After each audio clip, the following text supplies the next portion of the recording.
ഇവിടെ ആദർശും മീരയും എനിക്ക് പ്രിയപ്പെട്ടവര് തന്നെയാ. നീ മീരയെ നോക്കിയതിനേക്കാൾ നന്നായി മീര നിനക്ക് വേണ്ടിയും ഈ കുടുംബത്തിനു വേണ്ടിയും കഷ്ടപ്പെട്ടിട്ടുണ്ട്. നീ ജയിലിലായിരുന്ന സമയത്ത് കമ്പനി തകരുമെന്ന അവസ്ഥയിൽ മീര അത് പിടിച്ചു നിർത്തിയത് എങ്ങനെയാണെന്ന് ഞാൻ നേരിട്ട് കണ്ട് മനസ്സിലാക്കിയതാ. അതിനുവേണ്ടി അവൾ എത്ര കഷ്ടപ്പെട്ടുവെന്ന് എനിക്കറിയാം മോനെ. പിന്നെ നീ ഇന്ദുവിനെ കൊന്നുവെന്ന് ലോകം മുഴുവനും വിശ്വസിച്ചപ്പോഴും മീര അത് വിശ്വസിച്ചില്ല. നീ അങ്ങനെ ചെയ്യില്ലെന്നും സത്യം ഒരു നാൾ പുറത്തു വരുമെന്നും അവൾ ഉറച്ചു വിശ്വസിച്ചിരുന്നു. സത്യം പുറത്തു കൊണ്ടുവരാൻ അവളാൽ കഴിയുന്നതൊക്കെ അവൾ ചെയ്തു.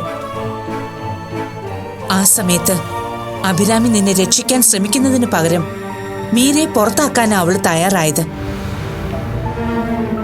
പക്ഷേ ഈശ്വരന്റെ അനുഗ്രഹം കൊണ്ട് അന്ന് നിന്റെ ബുദ്ധി തെളിഞ്ഞതായിരുന്നു. തിരിച്ചു വന്നപ്പോ അബിയുടെ ഏഷണിക്ക് ചെവി കൊടുക്കാതെ നീ മീരയെ തിരിച്ചു കൊണ്ടുവന്നു. അന്ന് ഏറ്റവും കൂടുതൽ സന്തോഷിച്ചത് ഞാനാ. പല സംഭവങ്ങൾ നടക്കുമ്പോഴും ഞാൻ സാക്ഷിയല്ലായിരുന്നെങ്കിലും എല്ലാം ഞാൻ അറിയുന്നുണ്ടായിരുന്നു. ആന്റി പറഞ്ഞെല്ലാം സത്യം തന്നെ, ഞാനത് അംഗീകരിക്കുന്നു. പക്ഷേ ഇപ്പോഴത്തെ പ്രശ്നം ഇതൊന്നും അല്ലല്ലോ.